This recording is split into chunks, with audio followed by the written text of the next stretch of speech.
Welcome to the Academy of Esports podcast. I am your host, James O'Hagan. Today I'm here with Victoria Horsley. She is the president of the Unified Collegiate Esports Association. Victoria, thank you for being a guest on the Academy of Esports podcast today.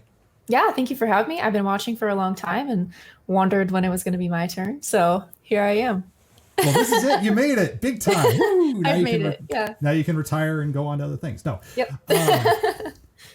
It is the reason why I was so intrigued by your story is, again, you are so young in this space, and collegiate is, I hate, everybody keeps throwing around that term Wild West, and I don't feel like this is so much Wild West as more of a, we're still, it's more like a space race in a lot of ways. Yeah. There's a lot of smart people in the space, but there's a lot of things we haven't figured out and we don't know how to deal with it until we get to it. So this feels more like a space race, but you're one of these people who is, I guess you could say, the Werner von Braun of esports, if you will, because you are figuring out how collegiate works. Tell us a little bit about yourself. How did you get, because again, white female is not, unfortunately, what I typically see when I see collegiate esports events. So how do you find your way in this space? A lot of stubbornness. No, but kind of. So I come from traditional athletics. So I ran events for Super Bowl and NCAA Men's Final Four and different things like that. And one thing I learned is that traditional sports is extremely set in their ways. So if you think that diversity is bad in esports, traditional sports was awful. But esports, while it's similar, it's so new that it gives you the opportunity to be like, you know what, this industry's maybe 10 years old, depends which article you read and what year. But it's right around a decade old. And so you can come in and be like, no, like, you don't know better than me. Like, nobody has the system figured out. So I'm here and I'm here to stay, and I'm smart. I know what's going on. I can speak for myself. And so it's just been a lot of, unfortunately, thick skin that I've had to learn over the past few years. But just getting in there and just proving myself and trying to pave a path that somebody can follow and makes it a lot easier for them at the end of the day. I just wanted to make mention really quickly that Rudy Blanco has just checked in and said hello to both of us. And Rudy is one of those amazing people who I just got to experience a couple days ago. And Rudy, thank you for checking in. And Victoria, are you wearing a nerd hoodie? That's Connor Alney's. I have my nerd hoodie as well too, and I'm not wearing it today, but if I had known, we could have been twinsies.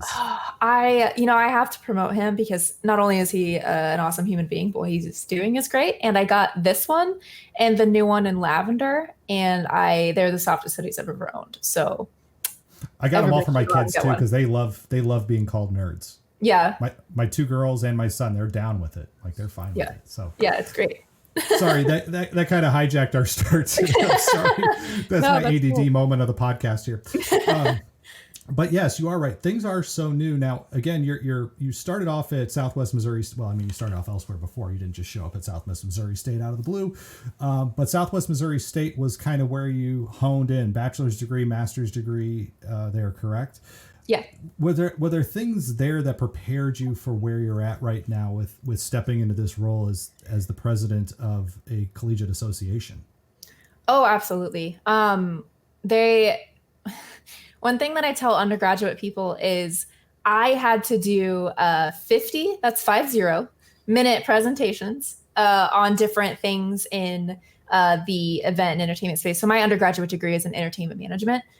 So you can do the main two tracks are sports or music. And so I took the sports route and then did like sports events and venues, worked on like talent agency stuff, and then minored in law and marketing. So I just kind of took all that together and did all that stuff. But I had two different classes where I had to give 50-minute presentations on something in the industry. And going into that, it is the most terrifying thing. And you hate your professors and you're just mad about it the whole time. But looking back, like, that really, because I'm a very shy, introverted person. And so doing that kind of made the mindset of like, you know what, screw it. Like, I'm going to go talk to a bunch of people. Like, it's going to be fine. I survived it. I'll be fine. And so that definitely prepared me. And then I had a professor named Ben Goss, who is a wonderful, wonderful human being. He actually does some of the like radio casting for it's now the Missouri State University, by the way. But it will always be Southwest Missouri State to me.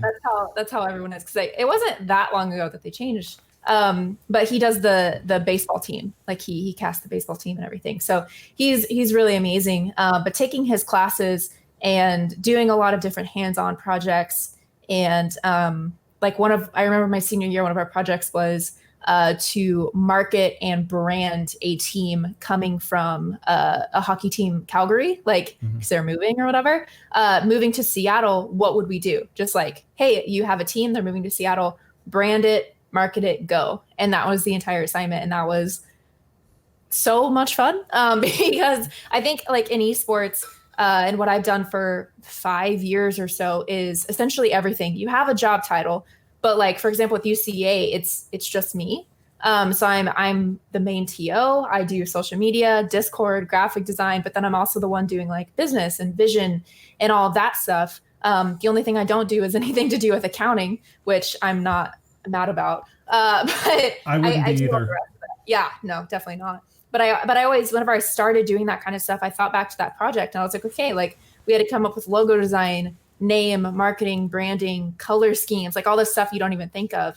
And then him just being such a great and supportive professor has helped a lot. And then moving into my MBA, and that's been a wild ride. Not that it's bad. It's just, like there's classes in there like I will never use in my entire life, but it is what it is. I signed up for it. But just You're talking looking to a back, person who's been working on his dissertation now for like almost 10 years. So yeah, well, I'm getting my doctorate in business administration. So apparently I never want to know what it's like to not be in school. I don't know what the mindset there is. But it's just like, I just want to push myself. It's a personal goal, to be honest, to get my doctorate before I'm 30. It's dumb. It's stupid. Whatever. I'm going to do it. At all. It's not at all. No, that's not dumb or stupid. And I encourage you to do it.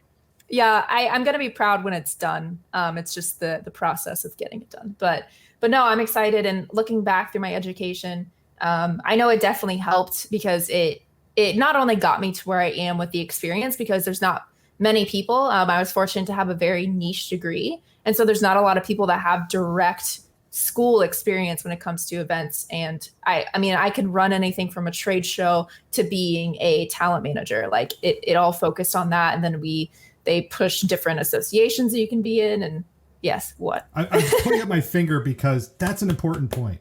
Yeah. Again, Rudy asked the question, do you find that we are mimicking systems currently in use for traditional athletic recruitment? But let's think about just the event side of things, right? Mm-hmm. You started with sports. You had a choice between music or sports. Yes, there's some subtle differences, but stepping into these spaces, do you feel competent enough to step in and at least manage both of those type of events right now? I mean, subtle differences aside, by and large, promotion, getting the word out, the logo, whatever it's going to be, getting the acts together. Do you find there's a lot of carryover? It doesn't matter if it was esports or sports or again, music. Do you feel that there's enough in between all those that you don't necessarily have to focus on esports or sports or one or the other to be successful in it? Oh yeah. I think pretty much everything up until day of, and then even quite a bit of day of, because you have like everywhere from getting the venue and the dates to marketing and finding the target market and how to like whether you want to do it on Facebook or Twitter or what's the better platform. Like there's going to be research that goes into any of the different kinds of events. And so there is a lot of overlap once you know how to do that, because I'm not a person, I don't like to copy and paste events. So I don't like to go into one event and be like, well, here's what I did last time. Here's a 2-page thing on exactly what I did. I'm going to do the same thing. I treat each event as its own thing. And then once it gets to day of, obviously there's going to be differences. Whenever you have music, you have to have different kinds of security, and you have different AV and staging and all of that fun stuff. And like I remember doing, because I did like a mock concert when I was in school, and there's all of the different, like if you want in the round seating, and then how you're going to do blackouts and visibility and all that stuff. Luckily with esports, you don't really have to think about that as much. Because it's usually just like on the side, but it's more of a like convention style thing, which has been a lot easier than a concert, to be honest, in my opinion. but yeah, I would say that it's very similar. Events are events, and I think that the event organizer is the one that makes it so unique because they add a personal touch to it. But other than that, like I think an event organizer can pretty much do any sort of event that they want to with a little bit of effort. Well, let me ask you this, because it's not been too often that I've talked to somebody who maybe at least has training or experience kind of maybe running these sort of things.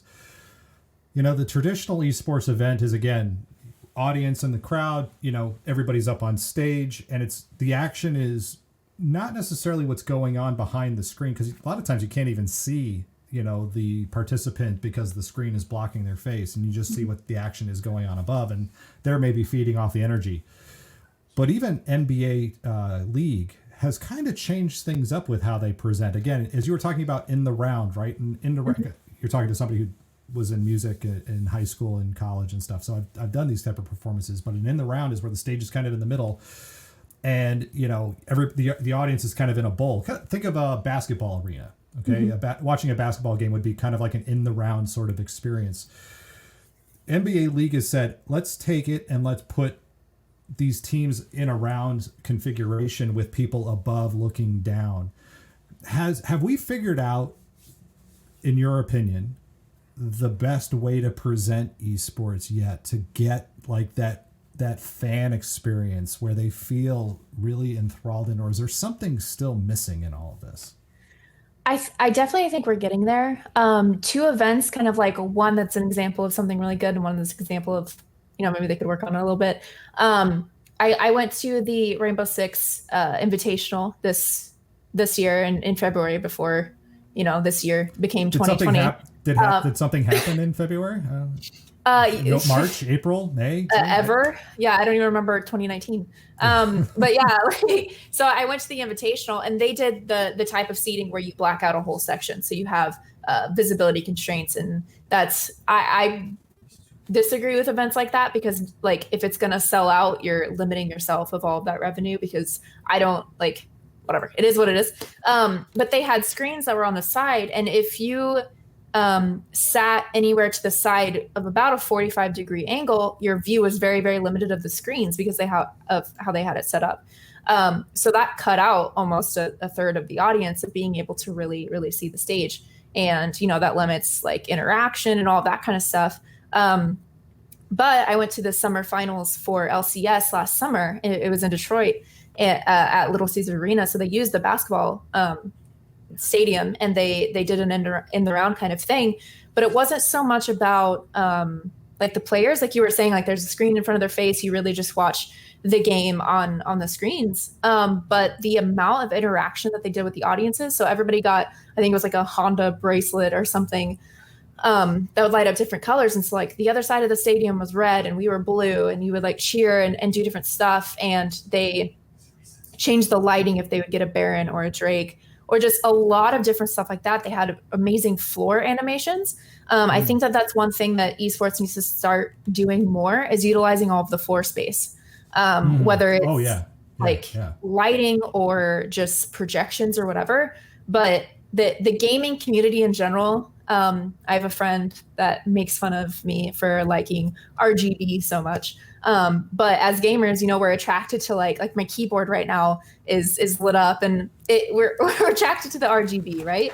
And so that's just kind of like a gaming community thing. And so I think, there you go, right there. Don't feel bad. Because now it's green, and all of a sudden it turned green on me. But I'm with you. Yes. Yeah, it's great. And so being able to use more visually aesthetic things, I think is what esports has. It's very, very unique, is that, it's not a basketball game. I'm not like centered on one thing. Esports can attract so many different things and different senses and whatever. So it's a very, very unique experience. And so yeah, I think we're getting there. If we start seeing more events like the LCS finals, and the Siege one was great, don't get me wrong. It was just the staging setup. And when I was in college, they said, now that you have this degree, never expect to go to an event and be 100% happy because you're going to analyze it the whole time. And I'm like, yep, you've ruined events for me. Thank you so much. But yeah, that's exactly what I do. Anytime I walk into a venue or an event, I analyze everything. So I'm always going to nitpick and see what's wrong with it.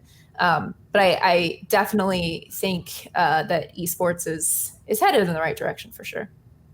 Yeah, I used to work at a restaurant. My mother's a pastry chef, and I used to work prep work and stuff. Mm-hmm.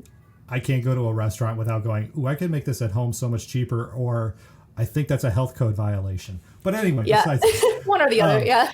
Well, and here's the other thing too, is that I think, you know, I watch a lot of, I'm 45 years old, but I grew up on baseball and I love baseball. And I'll listen to a game. And I know a lot of people for baseball, it's like too long. And actually a football game is technically longer than most average baseball games. And there's a lot more action in a baseball game than there is in a football game. But aside from that, you know, baseball has been trying to figure out ways to engage their audience. So much so that even a lot of people, when they're distracted because they're looking at their phones because of the in-game experience they're trying to create, it takes away from the action that's on the field. You know, the things that are going on around the stadium become event oriented. You know, I think there's going to be this amazing moment where, you know, traditional sports stops looking down on esports and just says, you know what, there's a lot of cool things that they're doing here. Like, you know, you talked about using the floor space. You know, as baseball is beautiful as it being a park, you know, in big green fields, it would be kind of cool to include some LED, you know, displays or something like that along the field that maybe is displaying some kind of insight or interaction that maybe adds to the game. I'm not saying distracts from it, maybe adds to the experience. So the things that you're talking about, you know, again, you're right now in esports, but it might be down the road that your experience in esports is translating over to a company that wants to consult with you to do, you know, make their traditional experience so much more engaging. So I really love your insights into this as you share it. So transitioning a little bit now, Wichita Esports was where you really, you know, kind of found your esports feet, if you will. But Wichita Esports, what was the draw for you to that? What made you say, okay, you know what, esports is where I want to be, and this is kind of the space I want to exist in right now? So I've just been doing a lot of stuff in esports since about 2010, whether it's just an online tournament organizer. All right, wait a second. Hold on. Stop right here.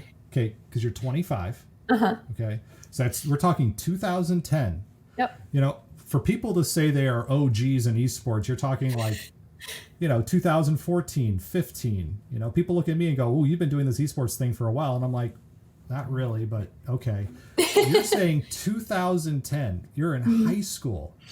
What high school experience, was there anything in high school that contributed to this? Oh, I'm sorry to interrupt your story, but I just want to make sure that I'm visualizing this. Again, 15 years old, 2010, you're involved in esports. Okay, now go, because I want to set the stage for people a little bit.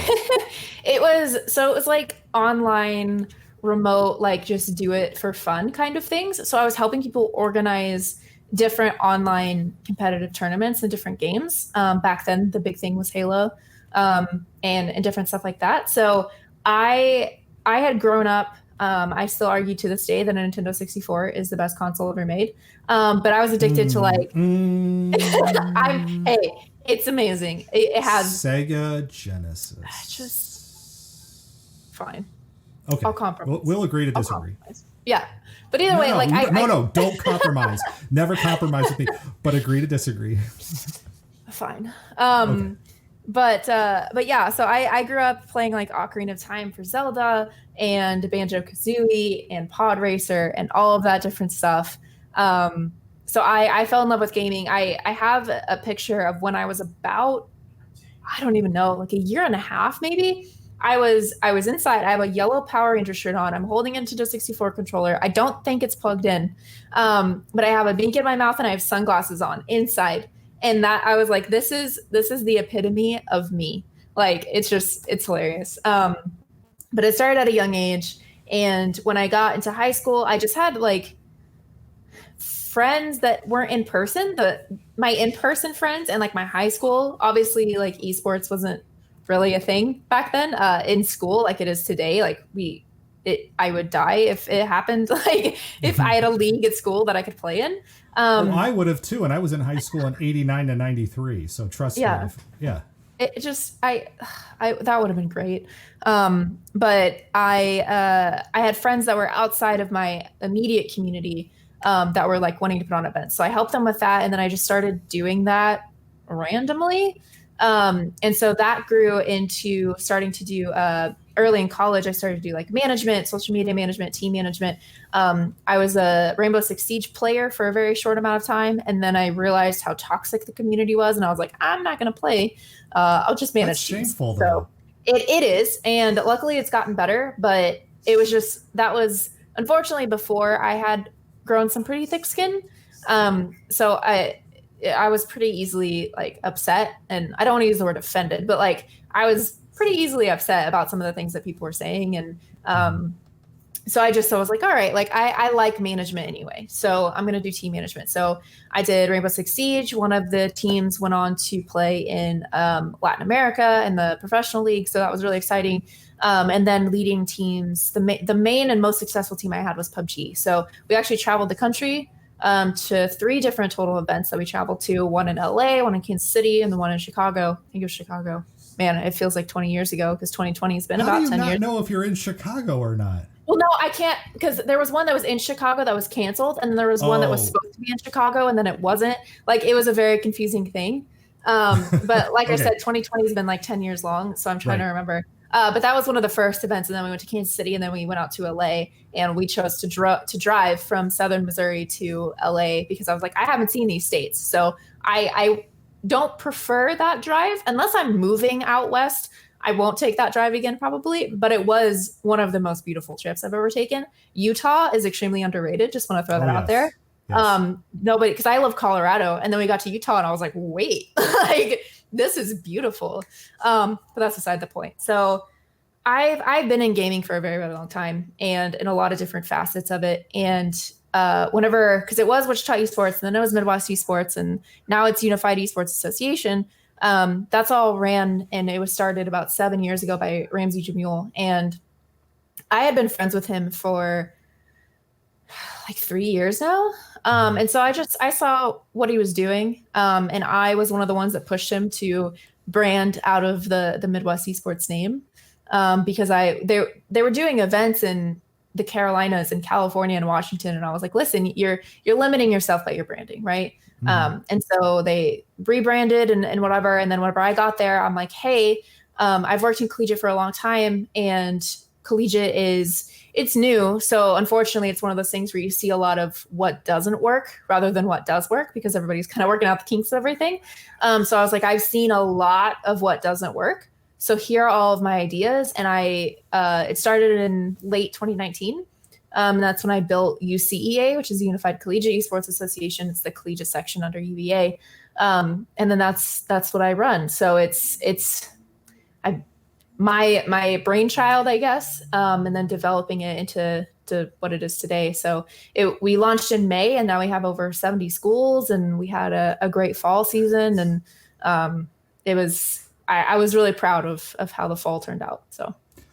Well, let's talk about that, because again, that's a huge leap. Again, calling this like a space race, if you will, because again, people are launching rockets and things go great, and then things are duds sometimes as well too. I mean, I think one of the hardest things I've seen in collegiate in the last week was now TESPA is getting shut down, right?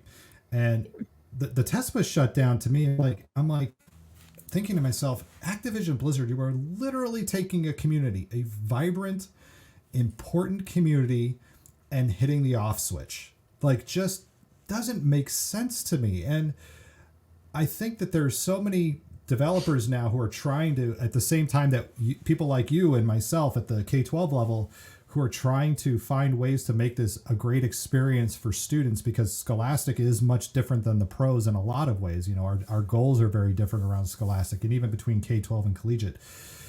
There's still this like disconnect between developers and the collegiate community on what are we trying to do here. Do you feel that that's kind of the same way?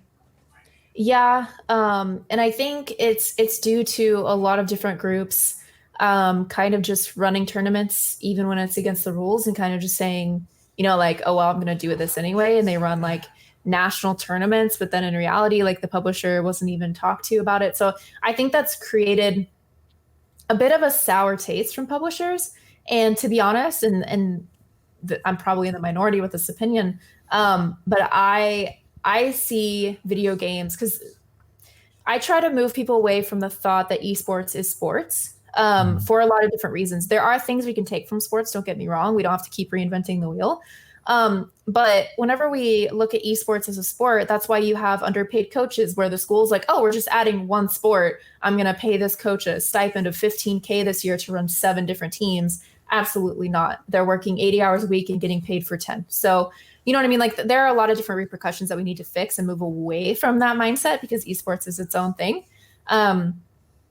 But I believe that a video game, somebody spent years working on that. That is somebody's brainchild. That is somebody's like passion project that they have worked on and that they continue to work on, because unlike traditional sports, like games keep getting updated. So they keep changing, they keep evolving. There's always somebody working on it. And so I've always believed that we need to work with the publishers, because I wouldn't want somebody using stuff that I've worked so hard on and going out and tarnishing the name because they have a really, really bad event. And then that ties back to the publisher, right? So for the publisher, it's a lot of marketing and branding issues, which are pretty understandable, to be honest. Not in every case. Like, I'm not a big fan of Nintendo shutting down Melee and all that kind of stuff. I didn't understand that at all. I understood it to an extent, because they were using a third party system and whatever, but I think that could have been a very different conversation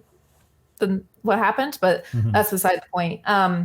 But just making sure that we're respecting the publishers. So what I try to do in collegiate, and what UCEA does, is we will never run a tournament that doesn't have a license.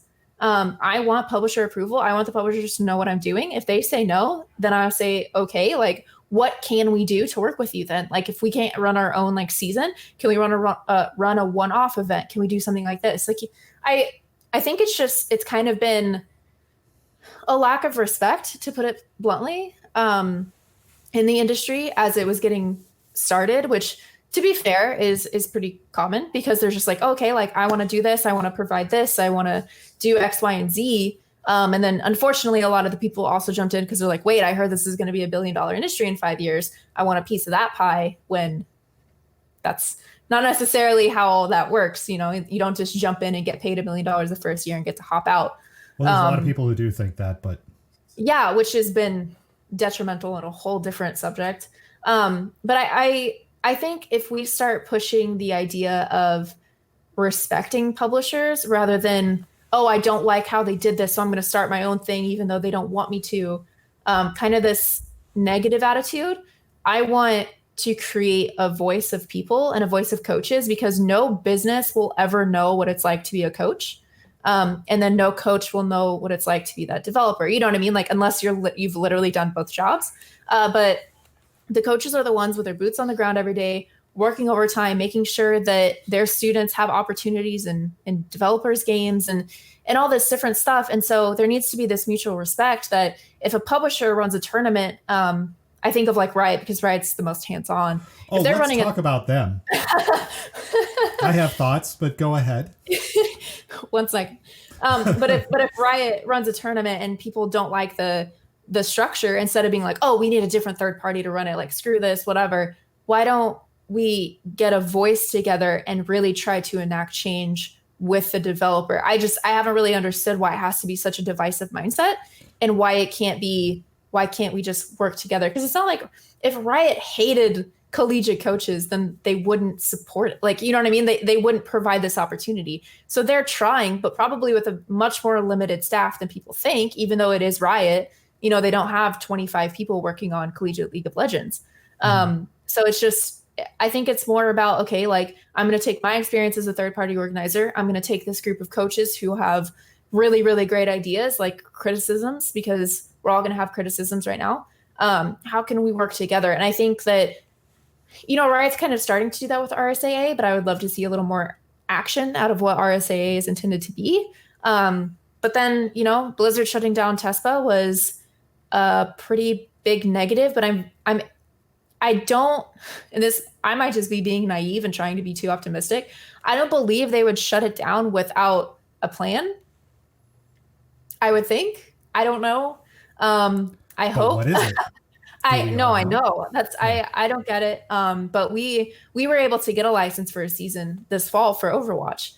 It went really, really well. And so I think they're getting a little more lenient on that kind of thing. So they might take more of a Riot direction instead of having, the publisher and the third party organizer being the same thing. They might have like partner conferences like Riot does with League of Legends and outsource some of that. I don't know. But I know that was a really bad move for the community. So I'm really hoping that they fix that real quick. Well, Don't get it. to speak to Riot, there's a couple of concerns, especially around their community guidelines that I found. Number one, they combined K-12 and collegiate, which again, K-12 and collegiate should be seen as two separate groups, two separate entities, because again, we operate for very different different goals, right? Collegiate is about attracting and keeping kids at college.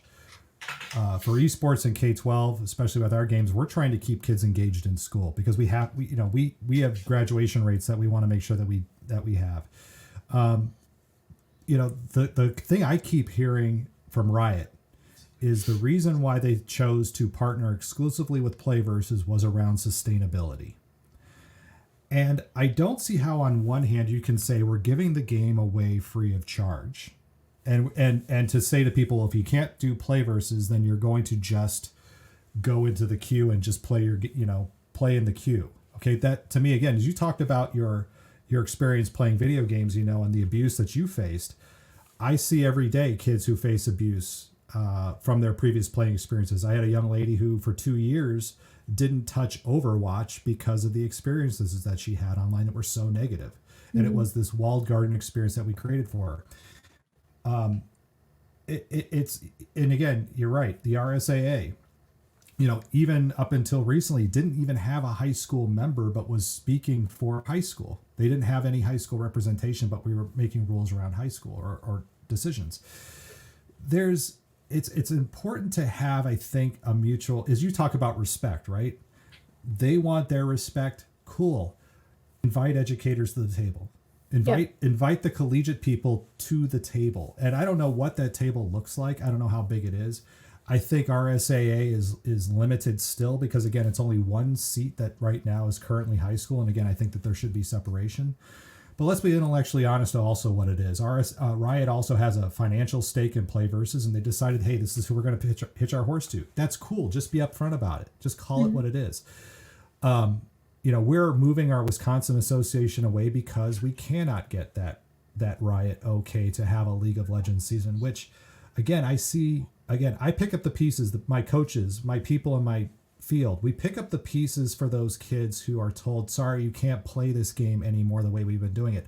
And I think that's the hard thing is for us, it's personal. Just like as you're talking about their intellectual property is personal.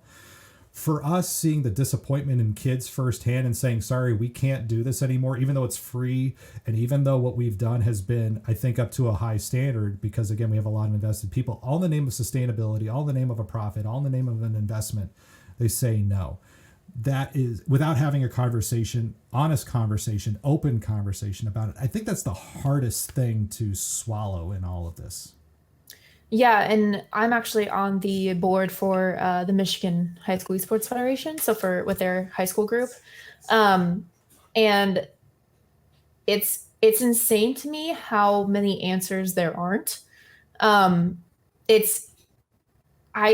personally don't get it. Now, don't get me wrong, with Playversus and how they came in with collegiate this year, they actually did a very good job with it. I've heard nothing but good things about their collegiate.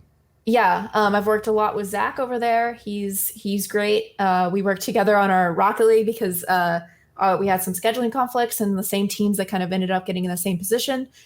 So we worked that out, and they've been great at collegiate. And that's why I don't understand why the high school is still so messed up. Because I personally don't believe in charging students because the last I looked into it, it was a per student per month fee. Per student per season. Yeah, sorry, not per month, per season. And I know that they were shifting away and trying to do like, oh, you can do a season for $1 or something. They had like a deal. I don't know, like it, their perspective on how they do things in high school. I always hate that or what words? I always say that I hate whenever people are like, I don't like it when things are salesy. I don't like when human beings are treated as a lead or a client or whatever. I don't like those words because Especially that kids. especially yeah, because in that tells me that you think of them as money. You think of them as a source of income, which I understand businesses needing to make money. So I'm not gonna like pretend that that's not a thing. This isn't about not But making money. You can make yeah, money.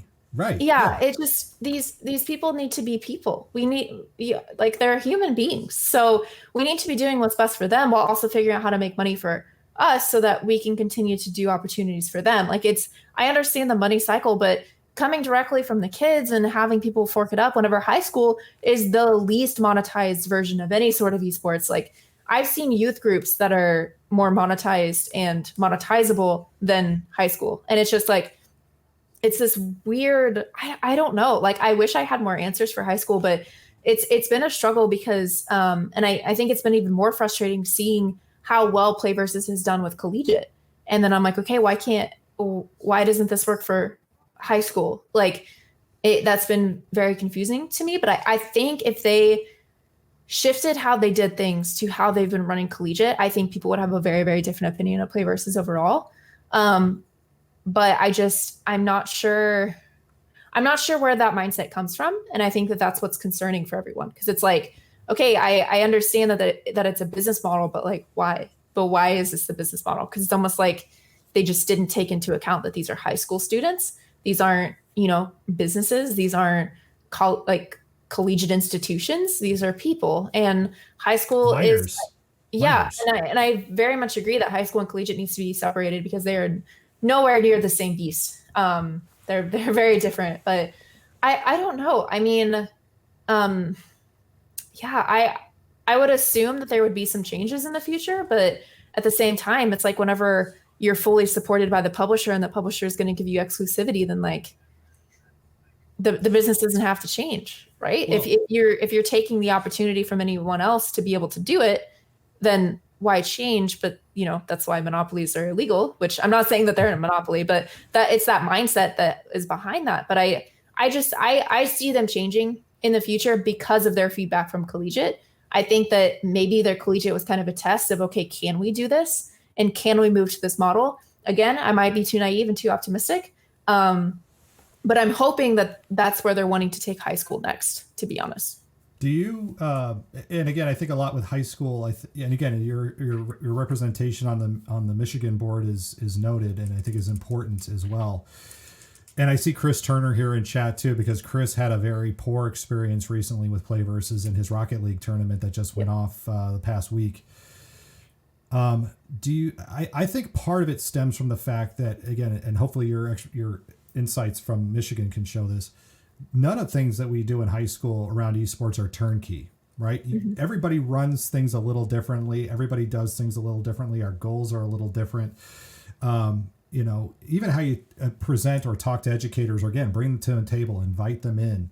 At the collegiate, do you see collegiate as more of a student-run experience with coaches versus what's going on in high school, where there needs to be a little more adult oversight, there needs to be more adult engagement in something they don't necessarily even fully understand? Again, talk about the example that you gave with college. That one person, and Calvin Fletcher talked about this. You can't tell one person to coach 4 different sports at the same time. That's crazy. That's nuts.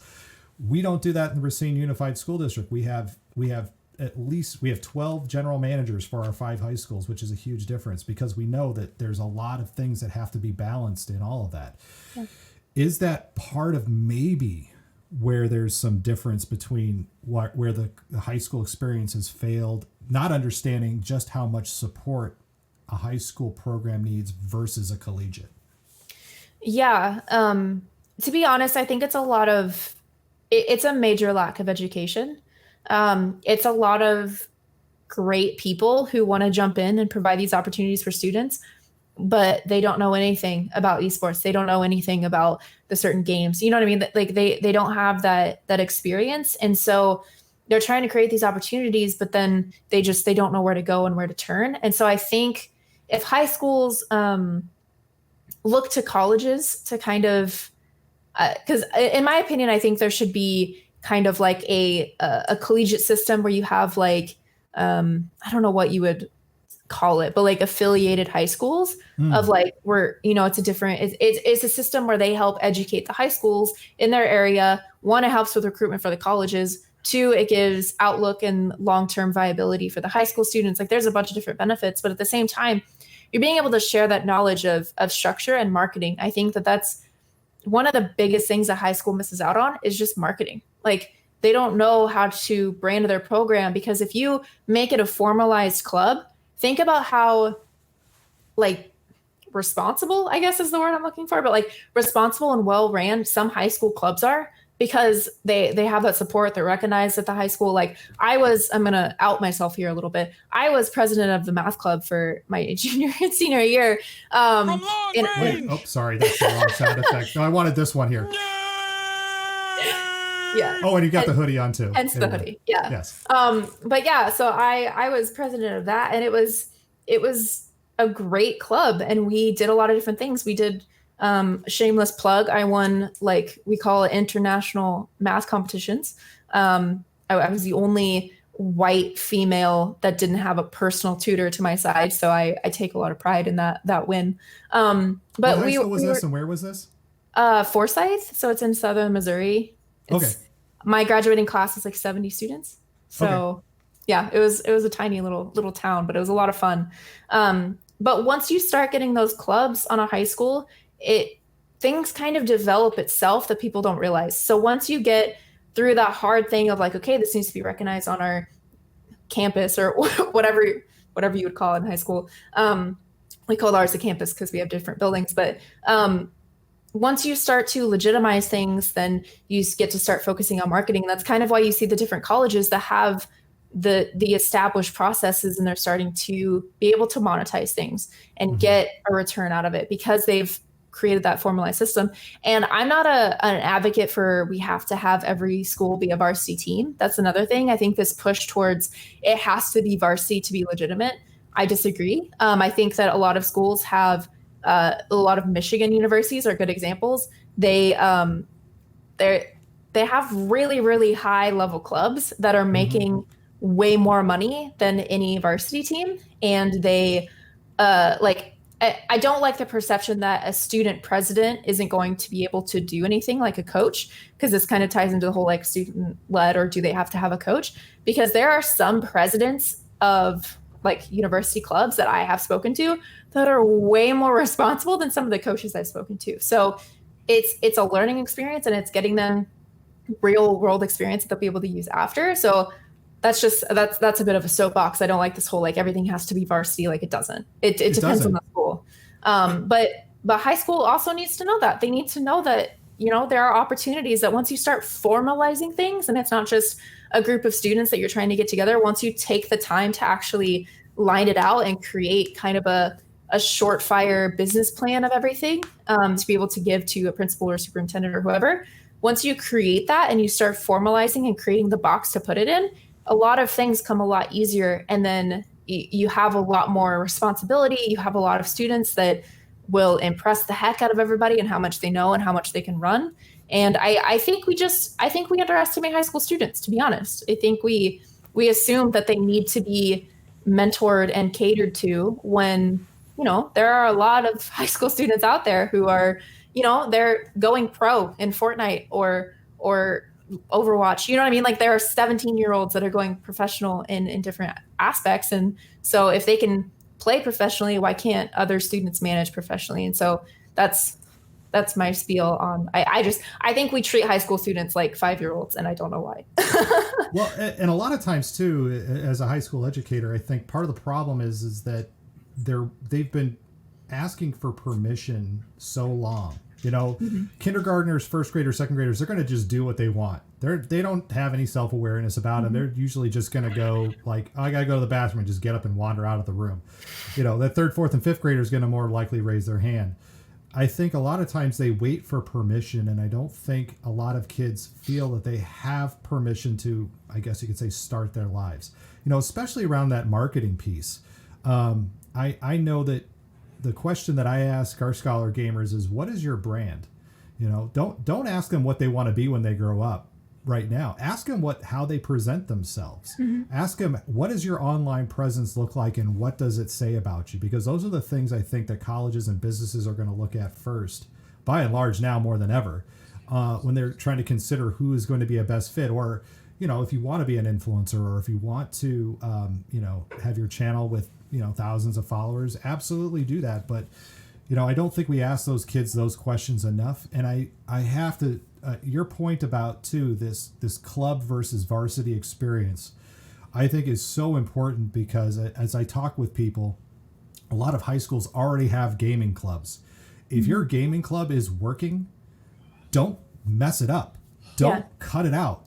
Like, there's a reason that those kids want that non-competitive, maybe the game changes up every day kind of experience, or maybe they go through different games in a year, versus that competitive scheduled practice structure thing. You should have both. I think it's important to both. And I think where we've seen, not just in the data, especially how NC State came out and said, hey, those club experiences are going to be way more inclusive than your varsity club experiences are going to be, by and large, according to data. But also we saw just how one college, University of South Florida, Tampa Bay, took a very vibrant video game club experience and shut it down and said, guess what, we're going varsity for esports, without really even talking to their stakeholders about it. There's a lot of ignorance. And I say ignorance not out of stupidity, but just like, you don't really understand how wonderful a thing is, because to them they just see, well, this is just video games, and we know that it's not. This is community.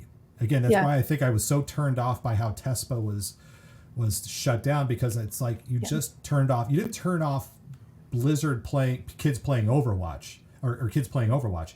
You turned off a community. And where does that community then go, and how does it migrate, and do you even get that back? That is an incredibly fragile thing. Once you have a great community, it is an incredibly fickle thing that once it's disrupted in some way, it can just fall apart. Yeah. And I think that, that's another one of those things that is extremely detrimental whenever people come in and like esports equals sports, because it doesn't. Because we don't need, like, there are a lot of different groups, particularly in the collegiate space, that say, we need an NCAA type structure for esports. Oh God, no. Like, that's the side trying to get NCAA actually involved, which no, for the let's take a dinosaur organization that can't even figure out sports and put the money. It can't figure out sports. Yes, that would be whatever. But there are a lot of groups that are just trying to copy that and put it in esports, and that doesn't work. We don't need to be telling people that you have to have some sort of varsity accreditation or whatever you want to call it in order to be a competitive team. You don't need to be paying a membership to an association to do this stuff. I think groups jumped in way too early to try to copy and paste the NCAA, because again, 4 or 5 years ago, people heard $1 billion industry, and then so these traditional athletics were like, oh, I want in. Like, I'm not really making money anymore on this, so let's go here. And so they took the structure of an NCAA and just copy and pasted it, and we're like, all right, like, we're good to go. This is going to work for esports, when absolutely not. Like, when I built UCEA, that was one of the biggest things, is I don't believe in membership fees, because right now, like, that might change 5-10 years down the road, I don't know, but right now there is such a lack of information that creating a fiscal barrier for people to even get involved and get information on how to build their program is not only detrimental to the industry, but it's also a really, really bad thing for those schools, and in turn a very, very bad thing for those students, because then you're just essentially just throwing them to the wolves and be like, all right, good, like, you play Overwatch, cool, have fun, because they have no information, they have no structure. And so once you start getting to the competition side of things, that's why I chart, like, we have a structure of, it's like $25 per player is like an entry fee, but then all of that goes back to a prize pool. So it's immediately like paid back. So there's some sort of like ROI and all of that structure. And it leads to accountability because forfeits is a whole other issue. But Oh, yeah.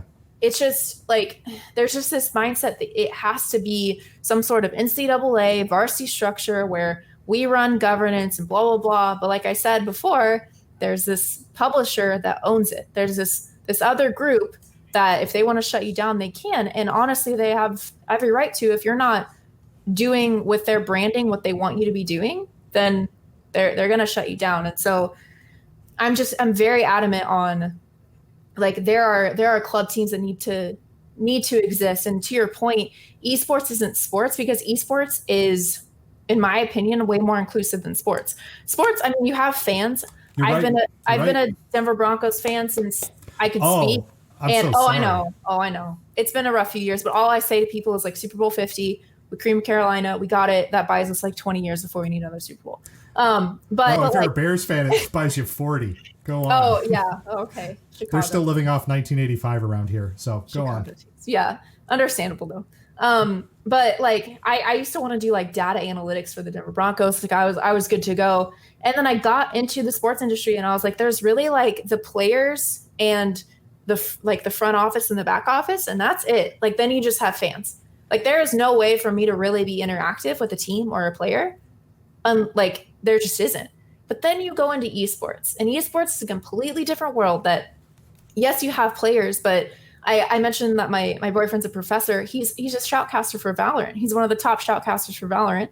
And he can just do that. Like there's this whole world in esports that people just discredit because they're like, oh, they come in with that mindset of, oh, sports. Like, no, because we need to build on that community, because if we don't, then like we're just like esports isn't going to grow. So like, in my opinion, people call it a bubble, right? So I just think that bubble is going to pop if we don't do something with the community. Like we need to build up people, because not only is esports not sports, but it's way more accessible. You can be anyone, and like it's really, really amazing to see like the different games that are now made as like medical options for ADHD, and you have like accessible controllers and ways for people to play who don't have arms, and just so many things. And people don't care. Well, I say this as a woman in esports who gets told to go back to the kitchen every time I turn on a video game, but you can be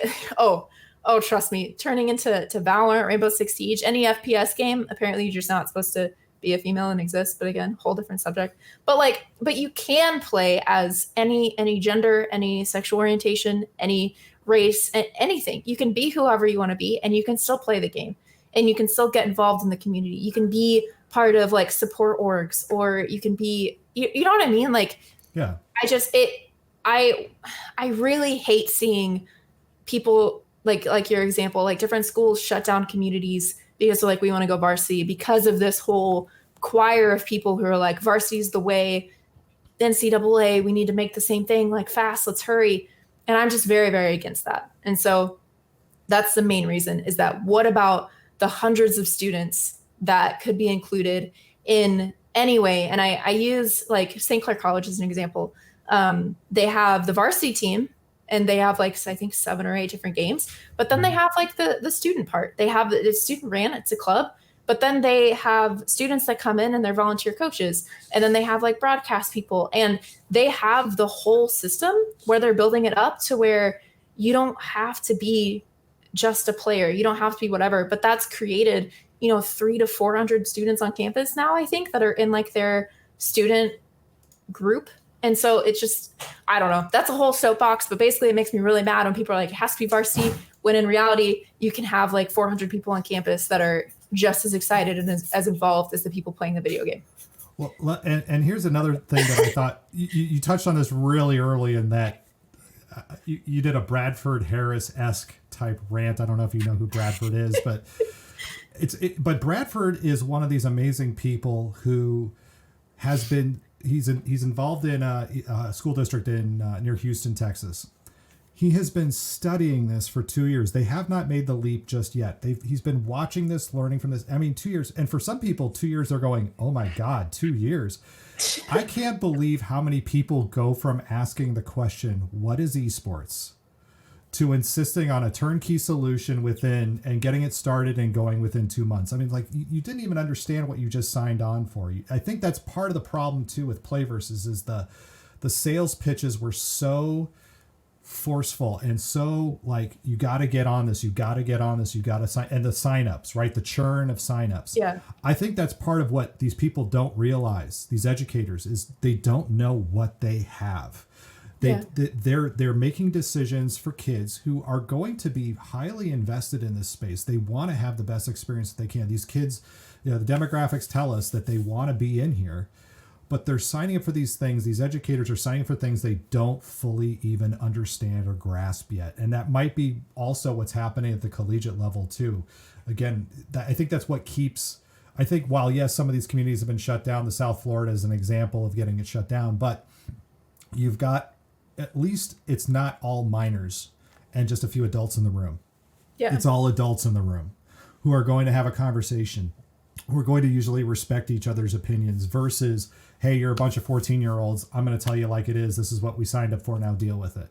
And we're just going to have to figure this out. I don't know everything that's going on, but we're going to figure it all out. I think that's part of the issue that we have here. But where does, in all of this, because you've started this amazing organization, where does Unified Collegiate Esports Association fit into this ecosystem? You talked about, you've run tournaments, but you didn't talk about Playversus at the collegiate level, or you haven't mentioned NACE at all, but I'm not getting the sense that you see them as competitors. I think you just see them as, like other fish in the sea. Is that fair to say? Or where is UCEI? Let me see if I can say it just as it slides off my tongue. UCEA. Where does UCEA fit in this ecosystem? So I believe that there can be a lot of different options for an institution because, like I said, there are a lot of different structures that work right now in collegiate. It depends on the campus, to be honest, and how they want to monetize things and do scholarships and a lot of different stuff like that.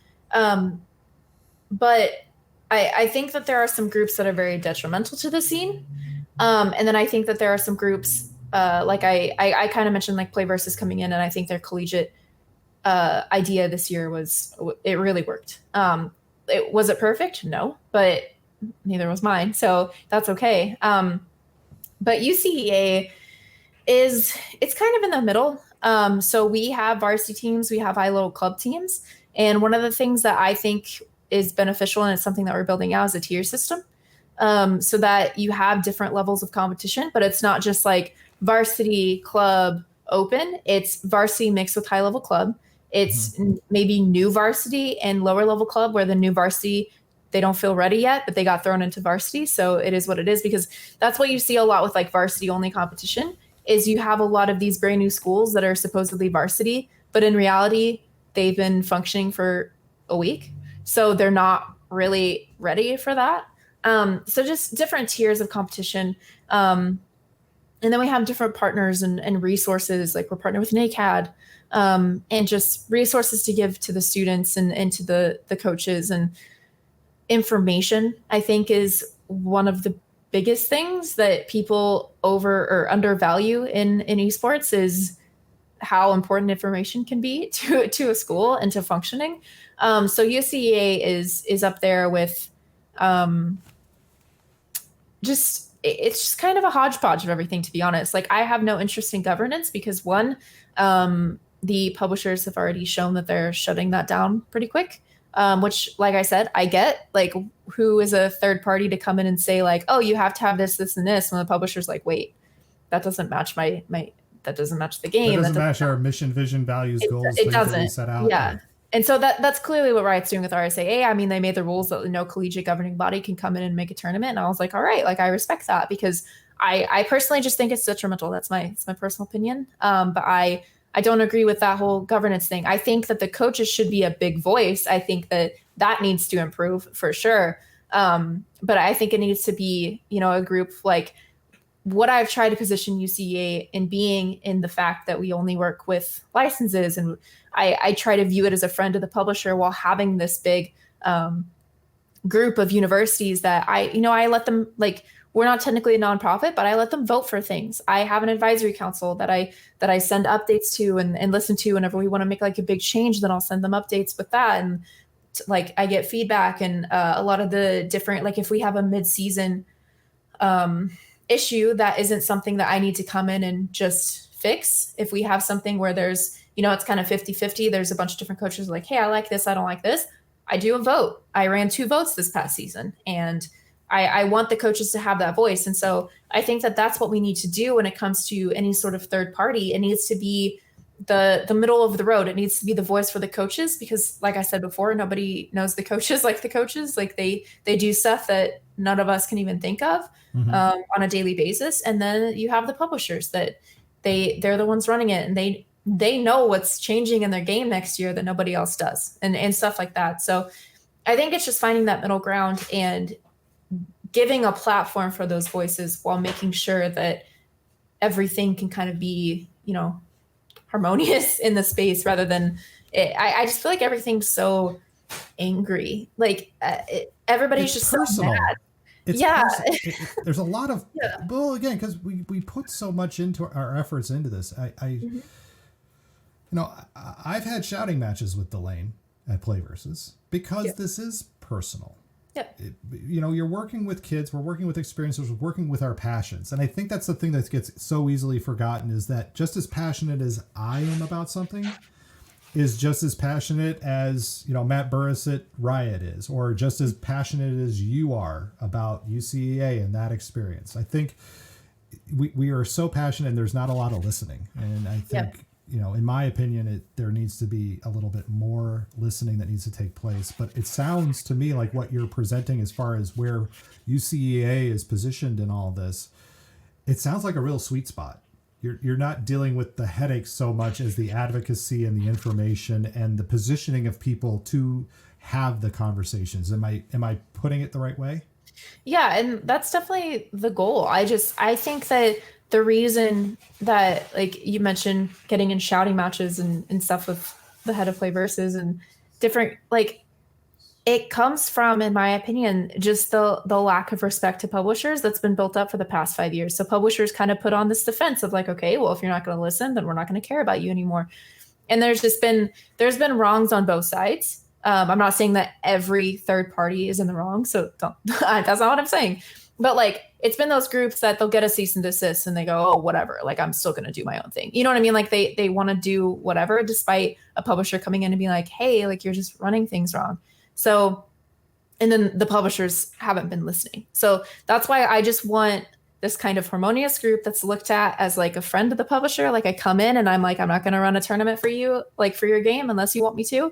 I'm a little more pushy than that, but to get the licenses, but you know what I mean? Like if they say absolutely not, then I'm not going to do it. That's why we don't have League of Legends, which actually is how Midwest Esports got the Midwest Esports Conference in League of Legends, because they were patient. They were like, okay, like what can we do? So they got a partner conference, and that does pay off. But I think as we start creating this just more of a peaceful place overall, I think that's when both parties can kind of come to the table and be like, okay, like we're not extremely angry anymore. let's figure out how we can work together, because I'm so passionate about that, because I don't think it's going to move forward until both groups come and say, hey, like we need to work on this together. As the longer we keep fighting each other, the more divisive the space is going to be. And at the end of the day, the more divisive everything is, we're just hurting student opportunities. We're taking away opportunities from people who would love to be here and would love to do things. So that's why I'm like, okay, if we could just figure this out and let's just work together. Like I don't understand why it would continue to be an issue if everybody just listened to each other. And I know I might just be, hoping for a perfect world, but I see that in different movements with what Riot does sometime. And then Psionics has done a really good job of that, in my opinion, of trying to work with people. And so I think we're moving towards that. And so we just need to keep pushing the idea of, okay, let's do this professionally, and let's just move forward and create that harmony and that middle ground to where everybody can be, well, not everybody, you can't make everybody happy, but where most groups can be happy, and we can actually present opportunities for students, because at the end of the day, that's why we should all be here. That's why we should all be doing this. I think that's a great point on that is, again, it is very easy to forget the students who are involved in this. Now, we are an hour over our interview. I have one huge question for you that we haven't even gotten to yet. And it is probably the thing that I knew I was saving this for last, and it's a very important question. Okay. You are from Southern Missouri. I am.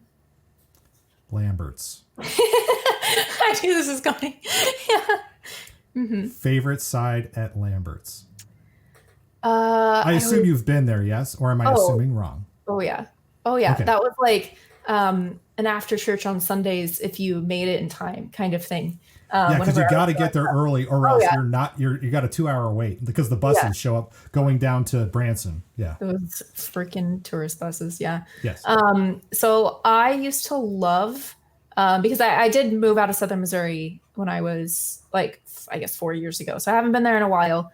But I loved the fried okra. My man. Absolutely. The fried okra is amazing. And those of you who don't know what the heck we're talking about, there's one in Sikeston, Missouri. There's one in Mobile, Alabama. Oh, somebody in the Twitch chat got this right away. And there's one in Springfield. That's actually my mom. So. Oh, hi, Mom. She's the best mom. Yeah. But anyway. it is a down home. You know, you can get a side of ham, catfish. You know, you can get the mac and cheese with tomatoes in it. You get the black eyed peas. You can get the greens. You can get the fried okra.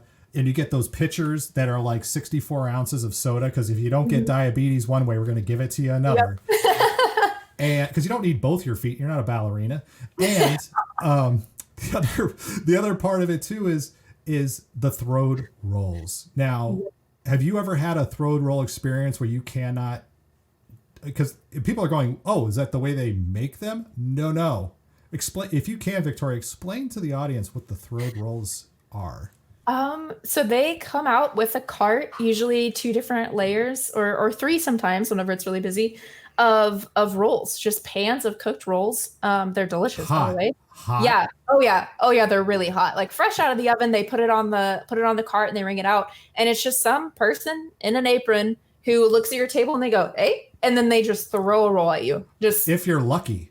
Yeah. Sometimes they don't catch your attention, but I was always paying attention, so that's probably why I was always. No, your mom says otherwise. Your mom busted you out. She said she got. No, that's true. I was actually about to tell that story. Oh, but okay, I didn't get hit in the face because it was getting thrown at me. I got hit in the face because my sister can't catch. We went with my sister, and she like tossed it, and then it like from her toss, it hit me in the face. I remember that very vividly because I was very upset. Not because it hit me in the face, but because it fell to the ground, and so we wasted a roll. Well, that's true. But it's you don't even have to like, if you don't even like the food, you can just go there and start catching rolls. Like it's an entertainment experience in a meal. So I would definitely recommend if anybody's ever near a Lambert's. It's so much fun. Yeah. So much fun. Get there before 11 in the morning, unless you want a mid-afternoon lunch. Or like I remember sometimes we would go write our name down. Like if we had to shop like in Springfield or something, we would go write our name down, go shopping, and then come back. Or like we would take like a chessboard, or I think they have like some games outside, like the bigger chessboards and stuff like that. But we would take games, and if it was a beautiful day outside, we would just hang out with our family and chat. But yeah, it's a good experience for sure. It is an experience, and it's one I highly recommend at least doing once. And Victoria Horsley, this was amazing. You are somebody who I think a lot more people need to listen to, and if we did, our esports experience would be a lot better place. Thank you so much for being so giving of your time and being a part of the Academy of Esports podcast today. That will do it for this week on the Academy of Esports. I've been your host, James O'Hagan. Esports are organized competitive video games allowing schools to redefine their athletic culture, diversify opportunities for student participation, promote good physical and mental health, increase collegiate scholarship pathways, and play games. We can never forget the importance of play. The mission of the Academy of Esports is to support these ideals. The vision of the Academy of Esports is for all students to experience the fun and joy of playing competitive video games. You may follow me on Twitter at Jim O'Hagan. That's at JIMOHAGAN, and through the Academy of Esports account at TAO Esports. It's a great way to get the latest blog posts, podcast episodes, and news coming out of esports and education. And remember, you can continue your engagement by going to www.taoesports.com.